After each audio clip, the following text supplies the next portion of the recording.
Buenos días, queridos hermanos. Ahora que estamos iniciando este año, no podemos evitar la emoción que nos causa el iniciar este año precisamente adorando a Dios y escuchando su santa palabra, teniendo la dicha de poder orar para darle gracias y suplicarle por este nuevo año. Todas estas cosas encontramos en este día y en este tiempo y bendecimos a Dios, como ya expresaba después del culto de fin de año, con palabras que están dentro de nuestra mente y corazón con mi esposa en cuanto a los que están contribuyendo para la obra de Dios de esta manera. Queremos enviarles un cariñoso saludo con ella y esperando que Dios nos conceda la dicha de iniciar este año con su divina presencia y continúe todo el año, si Dios nos concede seguir viviendo, o los años que Dios nos permita. Bueno, estamos listos, ahora estamos ya iniciando este primer domingo del año, este primer momento de adoración y de comunión con el Señor. Vamos a inclinar nuestros rostros para orar. Padre Celestial, muchas gracias te damos porque nos permite la alegría de iniciar un año y lo hemos hecho ya al finalizar el año, ya al iniciar el nuevo año, procurando estar contigo como familia, como hogar, como personas. Ahora permítenos seguir contigo y no solo este domingo, todos los días de este año pueda tu presencia ser entre nosotros y en cuanto a la adoración que hemos de ofrecerte, seamos sumamente cuidadosos todo el año para que en tu día nos presentemos delante de ti. Gracias te damos, Señor, y si tú nos permites la vida, esperamos hacer tu voluntad y gozarnos con tu iglesia, gozarnos contigo, Señor.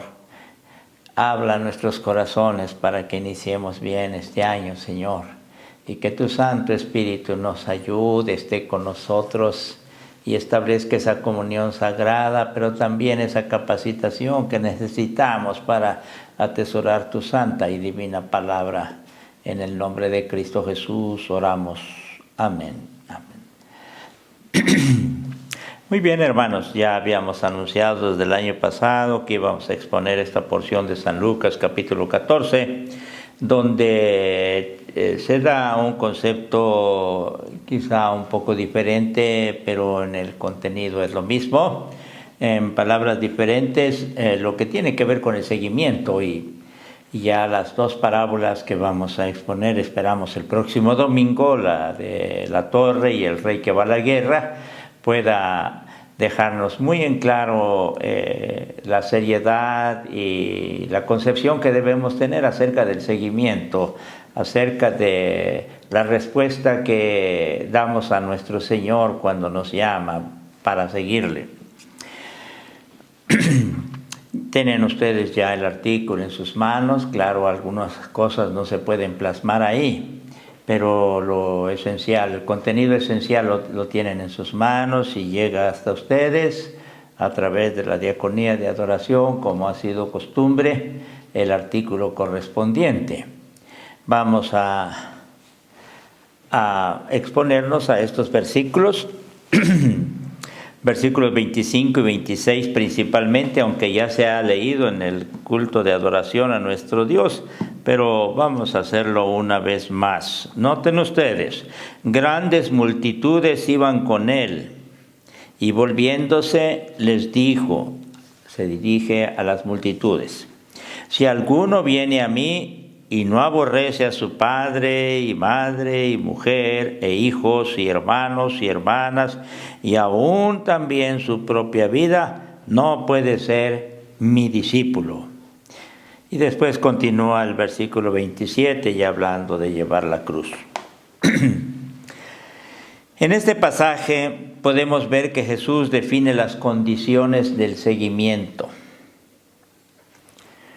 Y esto lo hace en el momento en que marcha con una multitud, una marcha colectiva. El Señor Jesús, cuya llamada sígueme, que se expresa en los versículos 5 y 25, ahí los que gusten pueden buscarlo, si no me permito leerles, 5, 27 y 28. Aquí se expresa esta llamada a Leví, que le dice que le siga, pero es en cuanto a lo que vamos a ver ahora, una forma de responder muy diferente en cuanto a tiempo de hacerlo. Después de estas cosas salió y vio a un publicano llamado Leví, sentado al banco de los tributos públicos, y le dijo: sígueme. Y vean ustedes, después de esta expresión o este llamado, sígueme, dice el versículo 28, y dejándolo todo, se levantó y le siguió. Una cuestión muy inmediata al llamado. El maestro cuya llamada de seguirle o sígueme, en este caso,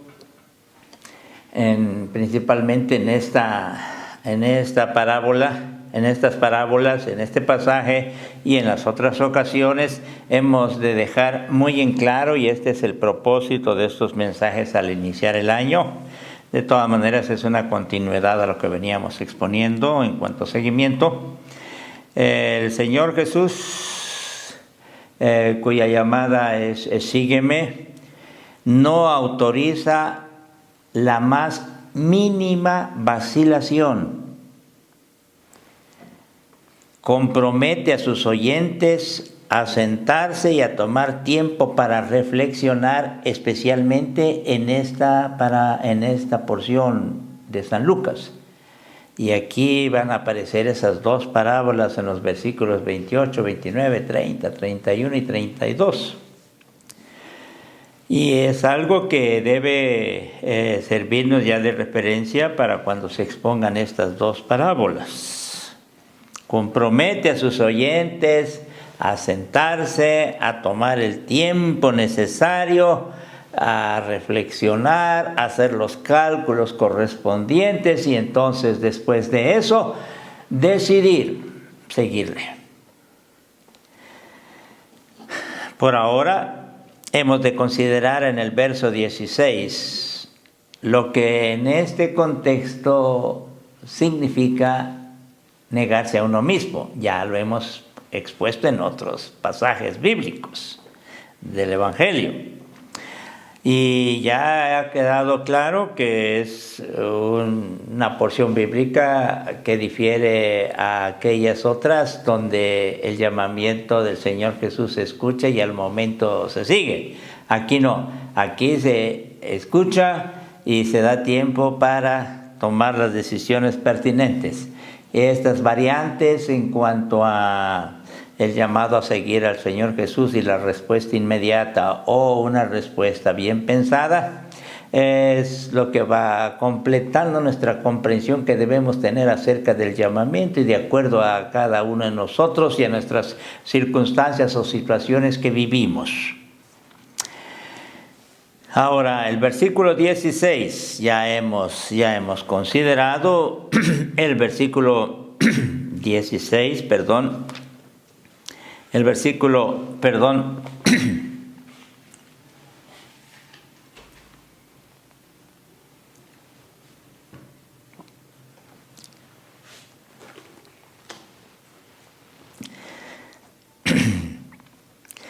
versículo 26. Si alguno viene a mí y no aborrece a su padre y madre y mujer e hijos y hermanos y hermanas y aún también su propia vida, no puede ser mi discípulo.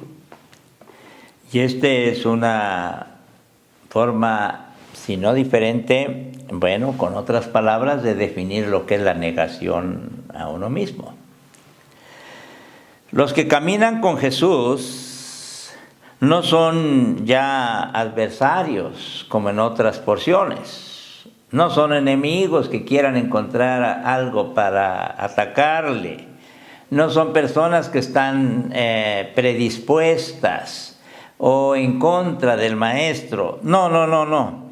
Son gente sin duda favorable a la persona de Jesús de Nazaret, pero sin haberse comprometido todavía en su seguimiento. Eso sí, una cosa es que le escuchen de buena manera, deseen acompañarle en este recorrido, pero otra cosa es que ellos puedan comprometerse en su seguimiento, en seguirle a él.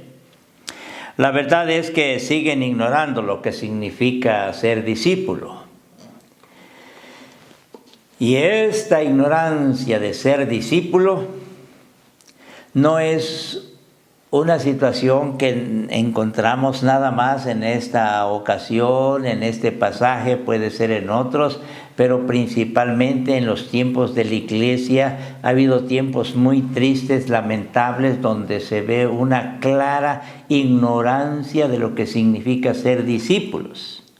Y por esa razón se ha tenido que exponer en la historia de la iglesia, hermanos, en determinadas ocasiones, conceptos muy bien fundamentados. Ya les he dicho a ustedes, en la iglesia primitiva no fue tan frecuente esto, pero después, ya iniciada la Edad Media, en el 1500 en adelante, ya empiezan a haber problemas. Y empiezan a surgir personas que van a tener posturas diferentes. Eso es lo que les he dicho. Y ya no digamos allá por el 1400, cuando se van dando ya las primeras manifestaciones de la Reforma, una actitud que directamente tenía que ver con este concepto de seguimiento, con la palabra entendida y vivida.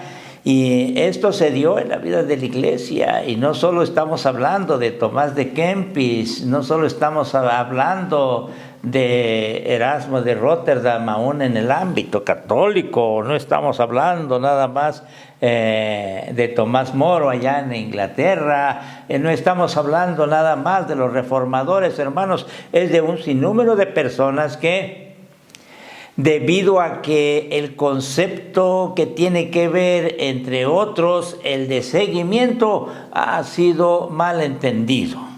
Y ya en palabras de Martín Lutero va surgiendo un concepto que se desarrolla posteriormente ya en el libro El precio de la gracia de Dietrich Bonhoeffer, ya desde el 1500. El precio de la gracia se escribe en 1936 aproximadamente, pero ya desde el 1520, antes del 1517, ya Martín Lutero había expresado palabras que tienen que ver con la gracia barata y la gracia cara. La gracia barata, definida principalmente como aquella gracia que se quiere obtener sin seguimiento, sin seguir al Señor Jesús. Y claro, esto va a dar margen a una experiencia de religiosidad grotesca que va a dañar la historia de la iglesia.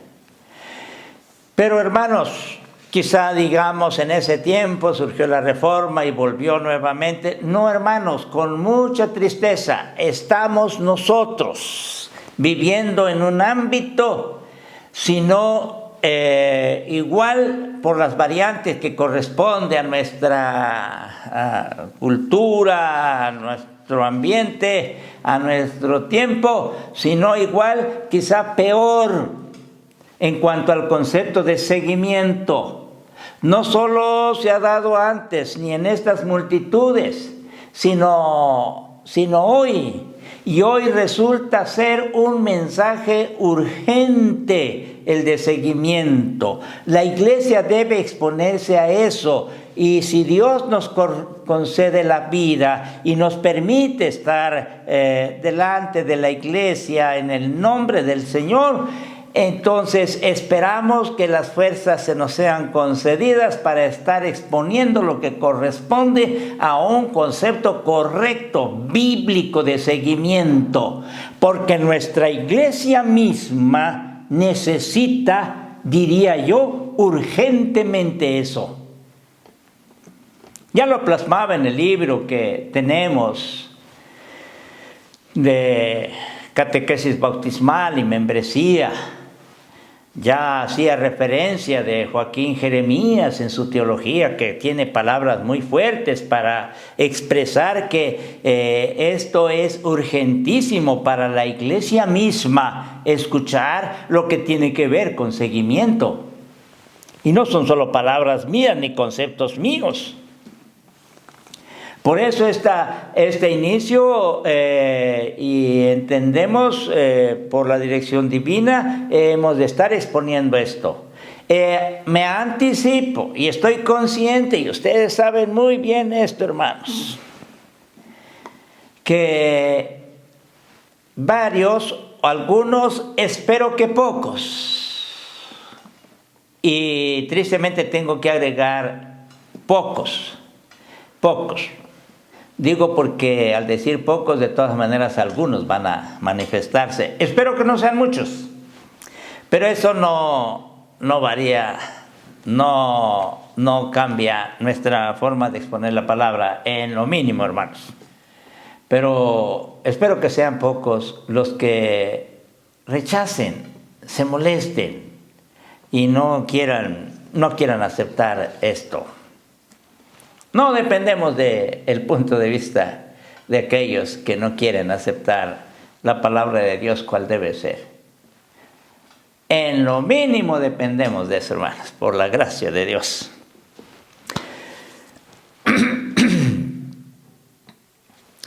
Los que caminan con Jesús son personas que no se han comprometido todavía en un seguimiento. Siguen ignorando lo que significa ser discípulo. Y ahora, ante esa realidad, el Señor Jesús habla con toda claridad a esas multitudes, a nosotros, hermanos. La composición literaria que tiene el Evangelio según San Lucas nos demuestra que a los ojos de este evangelista no hay una sola forma de vocación, no hay una sola forma de llamamiento y respuesta. Hay diferentes. Y aquí encontramos una que quizá para algunos sorprenda. Como en este caso específico diríamos, pues vamos a encontrar también otros casos, pero algunos ya referidos y que conocen ustedes, no es lo mismo. En el caso del seguimiento inmediatamente a la llamada, como veíamos, es algo que está en otras porciones, no aquí. No temas, desde ahora serás pescador de hombres. Y cuando trajeron a tierra las barcas, dejándolo todo, le siguieron. Estoy refiriendo a San Lucas, en el capítulo 5, estos diferentes textos. Después hay otro, vio un publicano llamado Leví, sentado al banco de los tributos públicos, y le dijo, sígueme, y dejándolo todo, se levantó y le siguió. El artículo que tienen va a referir San Lucas capítulo 5, versículo 10, la última parte, y el versículo 11, después el versículo 27 y 28. Ahora, estos versículos tienen que ver con algo que no es lo mismo que en esta porción de San Lucas en el capítulo 14. Acá nos encontramos no con una respuesta inmediata. Es muy claro el pasaje de Leví, hermanos, también de los pescadores. Aquí nos encontramos con una porción bíblica donde la adhesión que se espera de parte de los oyentes es algo que se va preparando y diciendo, no es de un momento a otro. No es que escucharon el llamado y ya, no. Es muy bien pensado y el Señor Jesús es muy propositivo en esto, hermanos. No podemos adelantarnos a las parábolas que vienen, pero que vaya quedando claro esto. Versículo 26. Versículo 26, ahí lo tienen a la mano.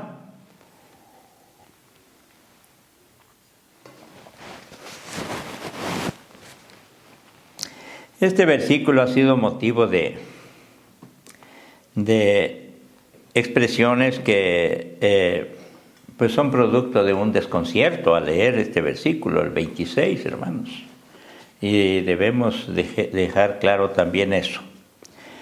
Si alguno viene a mí y no aborrece a su padre, la palabra aborrecer, ya está en el artículo también, se puede traducir como odiar. Este verbo puede traducirse como odiar.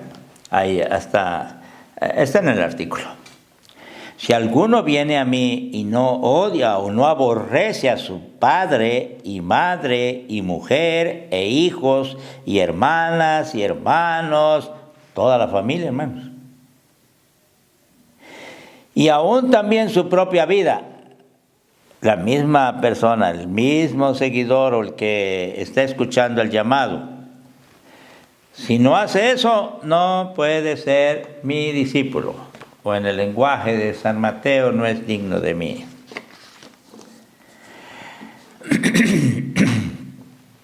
No basta con venir a mí, dice el Señor Jesús, por lo que se está expresando aquí.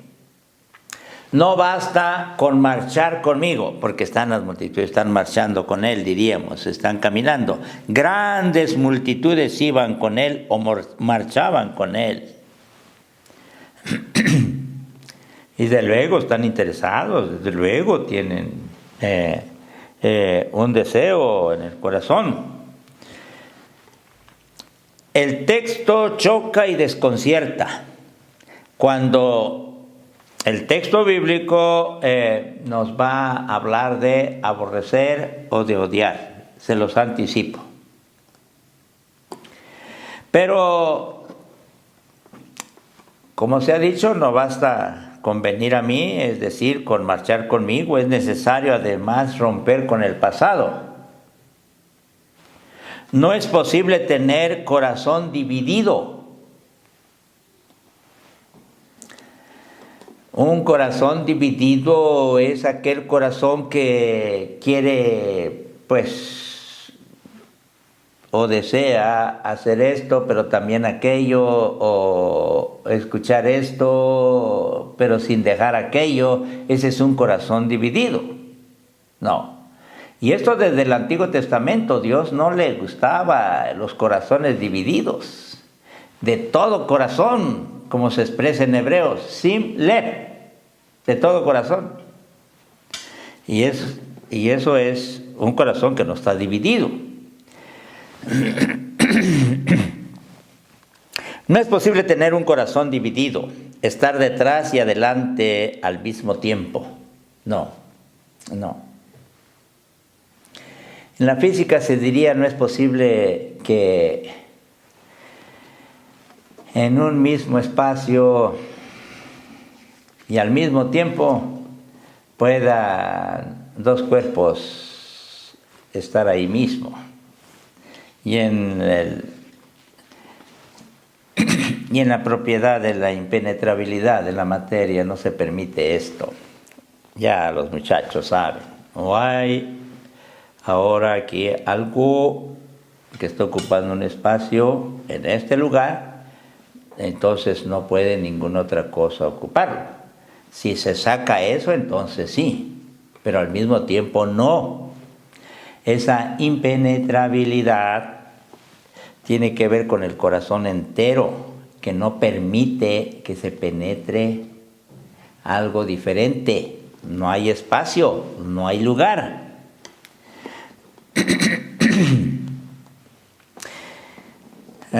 No se puede servir a dos señores a la vez.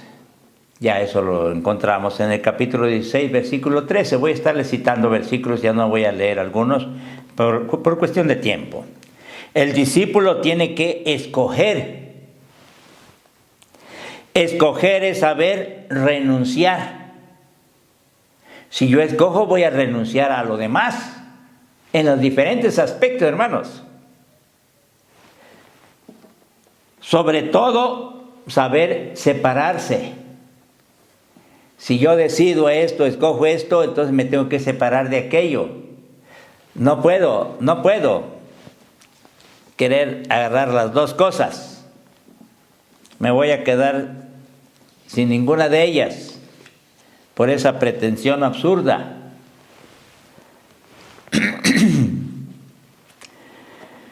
Escoger es saber renunciar, sobre todo separarse, como se expone en el capítulo 9 de San Lucas, versículos 61 y 62, hermanos. Recurriendo al verbo odiar o aborrecer, el texto choca y desconcierta, como les he dicho.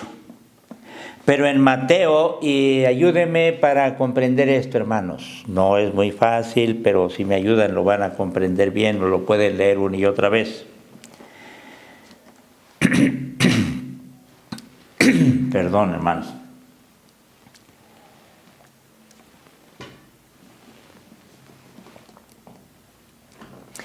En Mateo encontramos el texto paralelo a este que estamos considerando en San Lucas, al versículo 16, y principalmente en esta expresión de aborrecer o de odiar.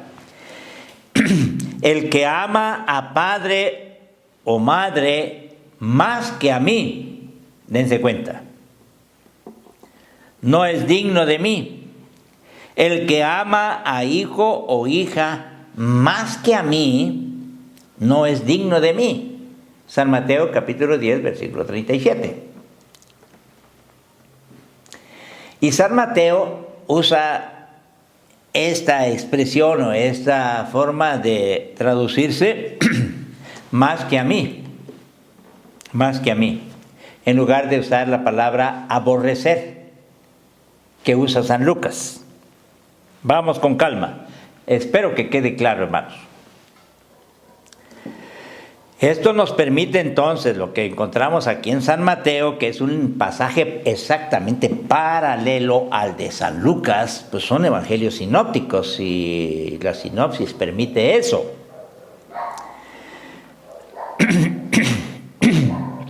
Esto nos permite entonces que podamos nosotros considerar el pasaje que nos presenta San Lucas en el no caer en una exigencia que se contrapone al amor. No es que se contraponga al amor esta exigencia, no es así. Pero esperamos que lo que vayamos diciendo vaya esclareciéndose más.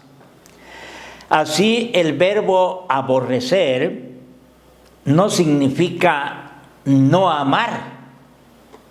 Aún en la expresión que algunos traducen como odiar, no significa no amar. Van a decir, es antónimo, es lo contrario. No significa de acuerdo a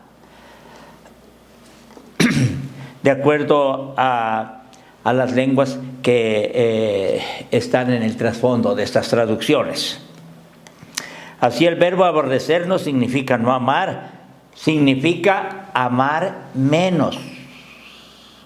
Aborrecer o odiar significa amar menos. Es decir, hay que preferir a Cristo más que a la familia. Hay que amar menos a la familia y más a Cristo. Va en el sentido de elección de prioridades, suavizando lo que tiene de desagradable El verbo miso, que es en griego y que puede traducirse como aborrecer, como odiar, lo que estamos diciendo aquí en este pasaje.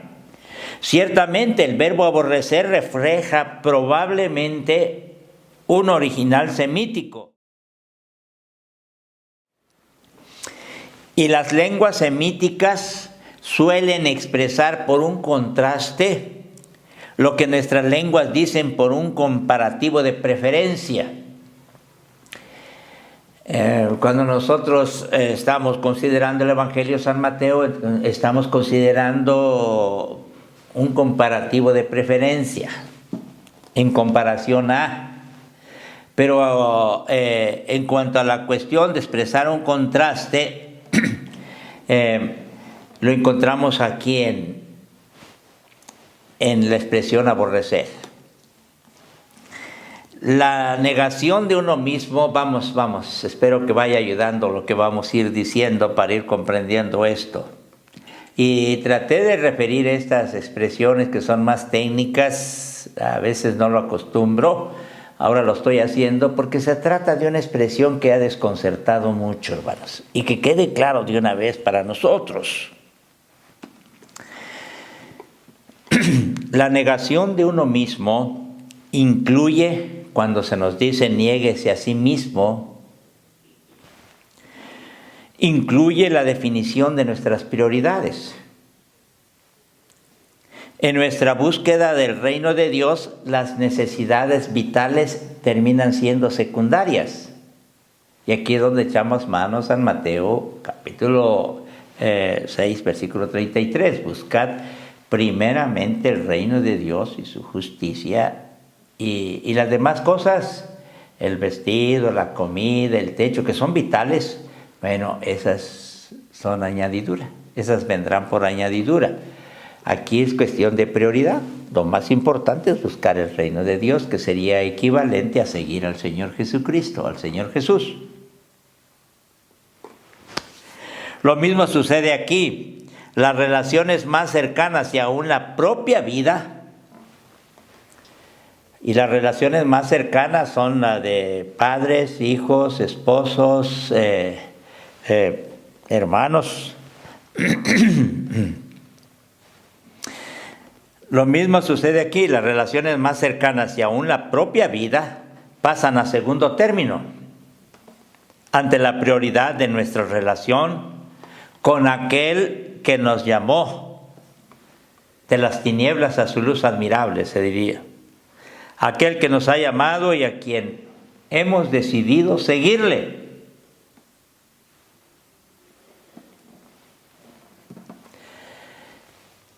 Si decidimos seguir al Señor Jesús, todo lo demás ocupa un lugar después de eso, incluyendo las relaciones familiares más cercanas, incluyéndose uno mismo.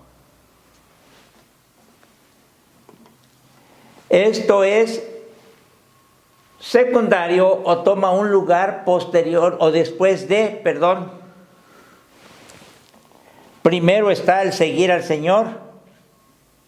Y vayan dándose cuenta, hermanos, cuál es el propósito de Dios, y espero ser claro en este propósito.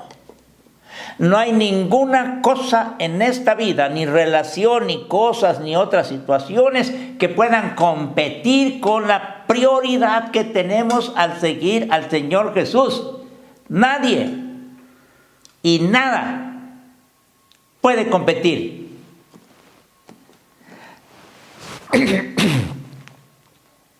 Es bueno saber que esto representa la cara negativa del hecho de hacerse discípulo.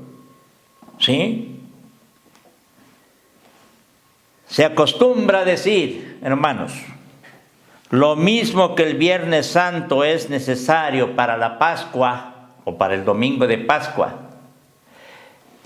para que se pueda dar ese milagro de Pascua cuando el Señor Jesús resucite y se hace realidad ya nuestra salvación, es necesario antes el Viernes de Dolores, donde muere Él. para poder hablar de que estamos siguiendo al Señor Jesús y tenemos comunión con Él, tenemos que morir primero. Y todas las otras cosas que son tan importantes en esta vida toman un lugar después de, incluyendo las cosas vitales en el pasaje que citamos de San Mateo, incluyendo las relaciones familiares que se refieren allá también y aquí en San Lucas, incluyendo nuestra propia vida.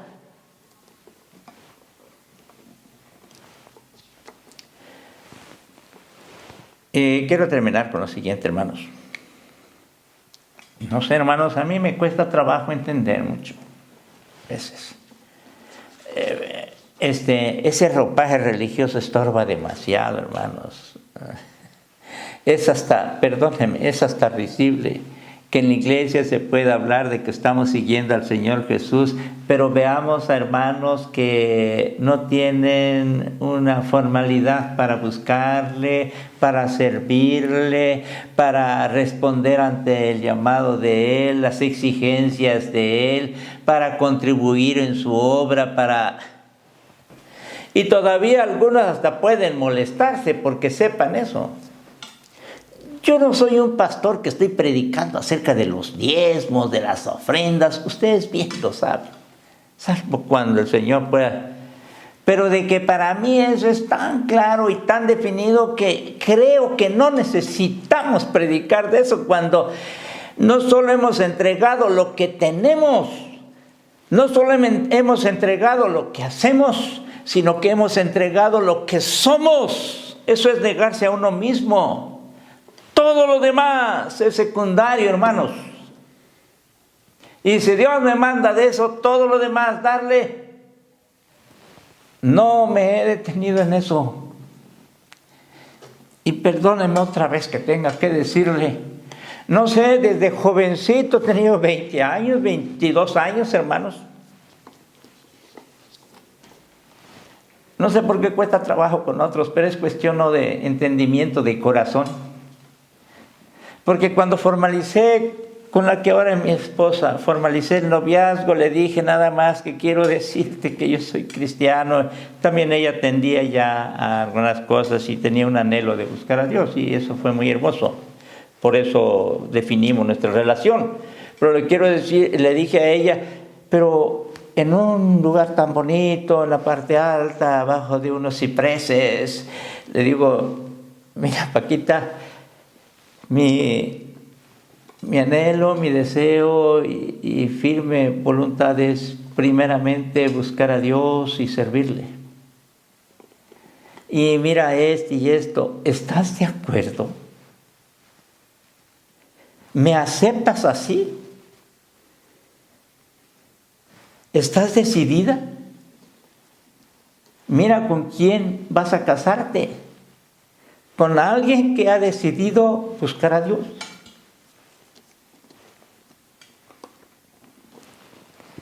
De todo corazón.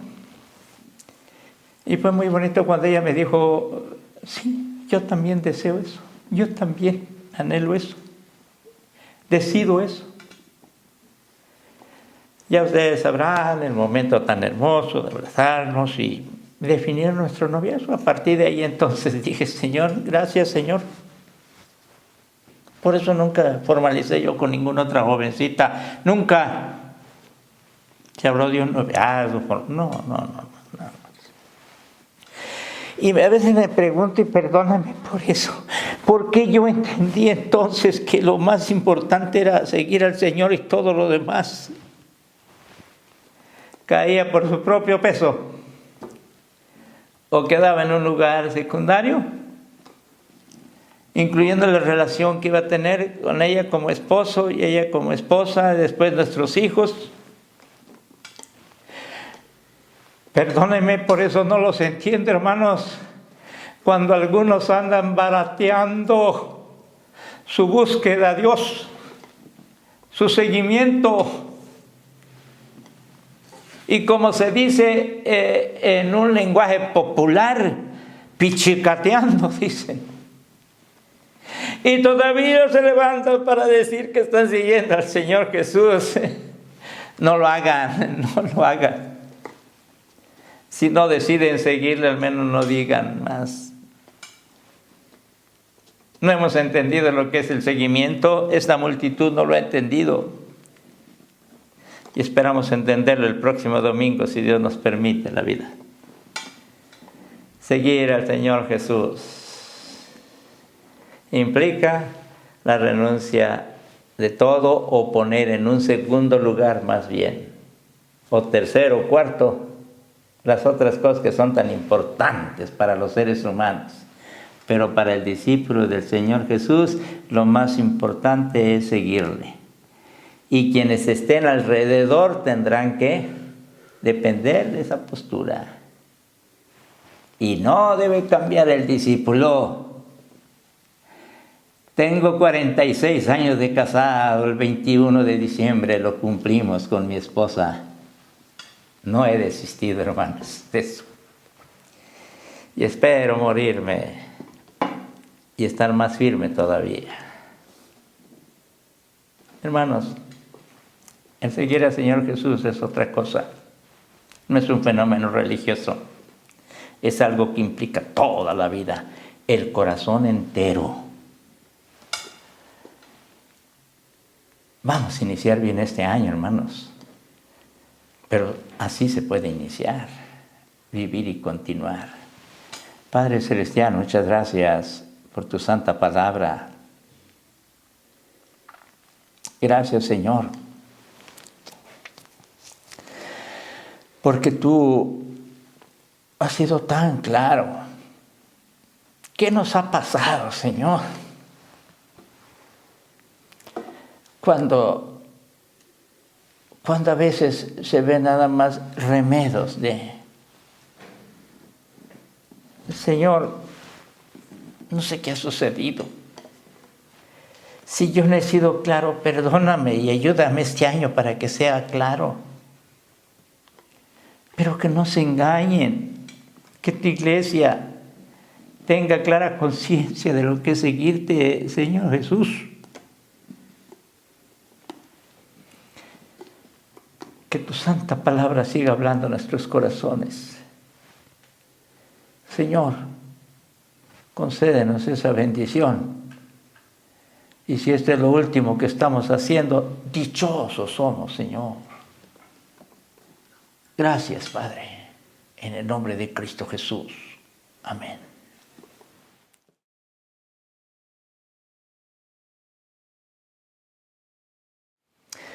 Bueno, ya pasamos a otro momento, hermanos. Y espero que lo que se ha predicado, lejos de que pueda convertirse en un estorbo o una predisposición para tener este momento tan hermoso con el Señor, pues pueda ser lo contrario, ser un motivo para acercarnos a Dios con más intensidad. Y vayamos viendo la necesidad más grande que tenemos, la espiritual. Pero eso no quiere decir que no veamos las otras necesidades y tenemos la dicha de pedirle a Dios por ellas. No se está diciendo que todo lo demás se va a hacer a un lado y tirar. Se va a amar menos, pero se va a amar. Y entonces necesitamos ponerlo en las manos de Dios y agradecerle a Él porque nos permite este inicio de año. Si quisieran que yo les expresara ese deseo de feliz año, estoy deseando expresarlo a través de la palabra. Si de veras quieren tener un feliz año, queremos tener un feliz año, solo lo podemos tener siguiendo al Señor Jesús, hermanos. Entonces está implícito un deseo intenso porque seamos felices este año. Las demás palabras expresadas sin un fundamento bíblico como este son palabras que se las lleva el viento, se dice. Pero estas, hermanos, en la práctica podremos comprobar lo que es un feliz año. Vamos a orar.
Gracias, Padre Celestial, porque nos has permitido concluir un año y a la vez iniciar otro año más. Gracias te damos, Señor. Y más aún, gracias, porque al iniciar este año quieres tú hablar a nuestros corazones para decirnos en qué consiste la verdadera felicidad. Gracias por tu palabra que viene a nosotros para hacernos felices si la aceptamos. Si escuchamos esta palabra y hacemos lo que conviene en la práctica. Gracias, Padre, por ser tan generoso. Pero también sabes, Señor, que en nuestro diario vivir hay otras situaciones que no tienen la prioridad de buscarte, de seguirte, pero que también tienen un lugar en nuestras vidas. Queremos ponerlas en tus preciosas manos, Señor, para rogarte que te manifiestes.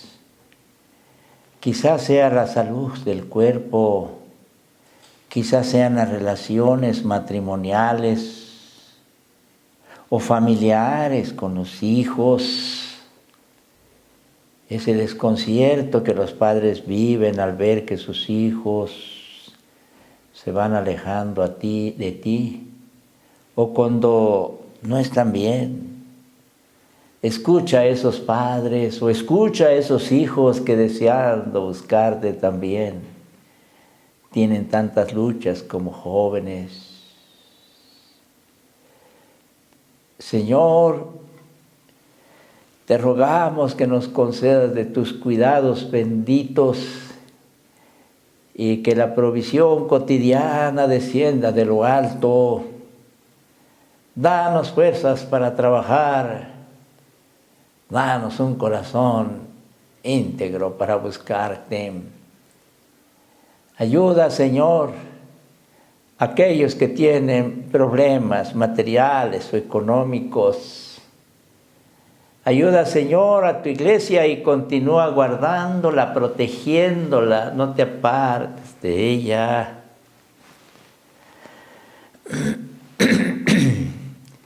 Y que esa bendita esfera virtual de protección y de salvación se siga manifestando o estando entre nosotros. Gracias, Señor. Gracias. Permítenos la dicha de depositar nuestra vida toda en tus preciosas manos. Y queden ahí nuestras vidas durante todo este año, durante toda la vida. Y si a ti te place concedernos seguir viviendo, permítenos también gozar de esa bendición tan grande de tu parte, el que tengas en tus manos, por no decir en tu corazón, nuestras pobres vidas. Sí, Señor. En el nombre de Cristo Jesús. Amén.